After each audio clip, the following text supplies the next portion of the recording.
Restaurants having 3 customers suffer heart attacks after eating at the establishment would be a source of great concern and shame, something to be minimized and explained away.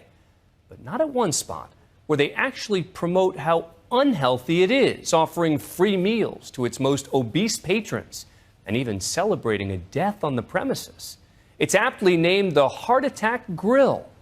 We sent ABC's Ryan Owens to check out their new digs in none other than Sin City.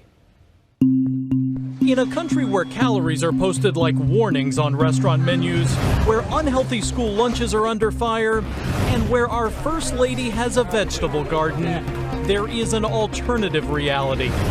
And it looks like this. This monument to greasy gluttony, almost there, almost done with this single bypass, is called the Heart Attack Grill. It's a defiant throwback to a pre-health obsessed America. Hello. A kind of hospital-themed Hooters located where else? Sin City. But as you're about to find out, eater beware. This restaurant can literally be hazardous to your heart. Remarkably, the owner says it's all done in the name of promoting good health. One among us has to tell the truth, and that's what we're doing here. The Heart Attack Grill prides itself on pushing limits, along with belt sizes.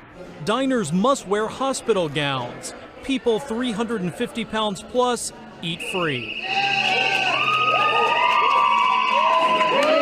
Their flatliner fries, cooked in lard, are unlimited. Thirsty? Try the all butterfat shake. Or maybe a shot of vodka served in a prescription pill bottle. And new to this menu, a burger with 8 patties, almost 20,000 calories. That's the equivalent of nearly 40 Big Macs. Oh, and if you don't finish your meal, you get spanked by a nurse. She's not exactly a real RN, but her spankings are real hard. The restaurant and all of its repulsive excess seems right at home among the tourist traps in downtown Las Vegas. Its owner, perhaps the ultimate Vegas showman, are you going to finish your burger next time? Yeah, I'll try. Is John Basso. As part of his act, he likes to be called Dr. John. Now breathe in for me.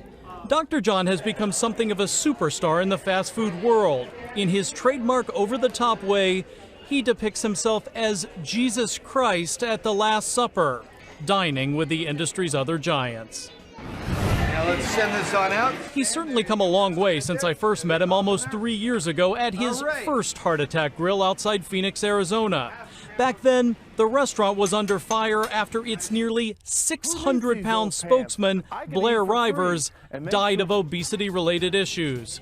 He was just 29. There's an argument to be made that you used this guy during his life, and that now you are very morbidly using his death to continue to promote your restaurant. I absolutely agree. And in a very sick way, his death has gotten the message out further. So this man's death has not given you pause at all? Zero pause. You guys, we are actually rolling now. Actually rolling. Dr. John's Vegas location is double the size of his old place in Arizona, and his in-house fatality rate, it hasn't slowed a bit. How many people have actually had heart attacks in the room that we're sitting in? In the room that we're sitting in, we've had 3 heart attacks. And how many people have died? 1. Now, I would like to say that the other 2, I did the grandest of favors for, because they now uniquely and in a very real way understand their own genetic shortcomings. Now, the one that I couldn't save was a very dear friend of mine. And I want to tell you something. They'll say it's grotesque. They'll say, how can you keep the man's cremation here? And I'll tell you something. I am setting the bag on the table. And I challenge any other restaurant to set the bag on the table. I'm talking about a bag of truth, about what's not going to happen if you don't listen to me. This will happen. This was a good man with hopes and dreams who couldn't control his eating habits.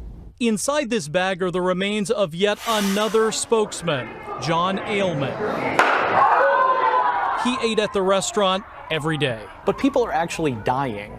So that's kind of where the gig has to stop. What do you say? People are dying. People will continue to die. Can they just stop, pause, and reflect upon the food for thought that I'm selling? It's not hamburgers, it's not t-shirts, it's not french fries. I'm selling you food for thought and a good laugh. Let's all have a good time.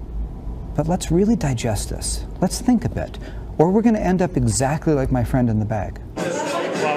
Until then, Dr. John is the first to admit heart attacks are part of his business model. When there are lights and sirens outside and they're bringing some person out on a gurney, you're basically in the back room counting money at that point. Absolutely. Was that heart attack good for business? Did that heart attack pad my wallet with money? Absolutely. Did I enjoy that? Absolutely. I'm a businessman first and foremost. Let's be clear about something.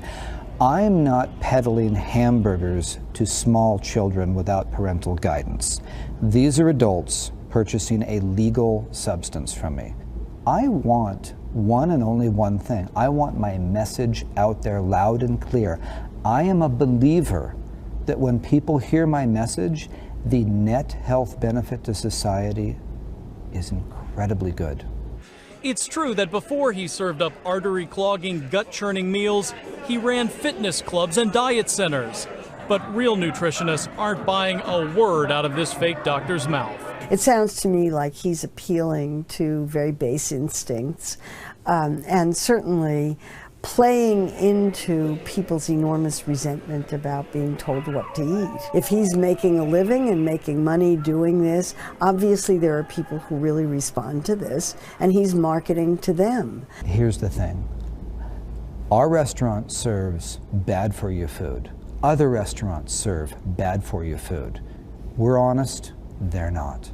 Plain and simple, if everybody collectively got together and told the world all restaurant food is bad for you, then maybe we would save a few lives.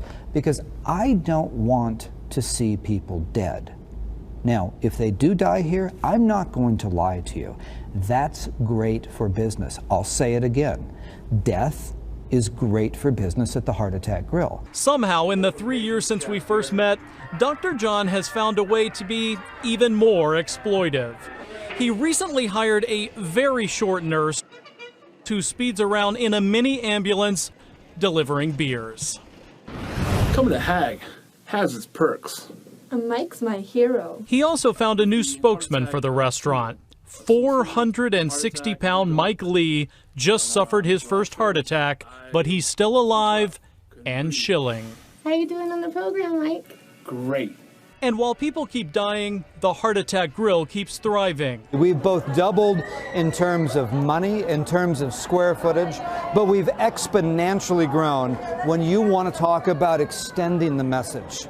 Dr. John hopes to continue to grow and expand his morbid message to an even bigger audience, perhaps in a city near you. Fine, son. Keep eating. I'm Ryan Owens for Nightline in Las Vegas.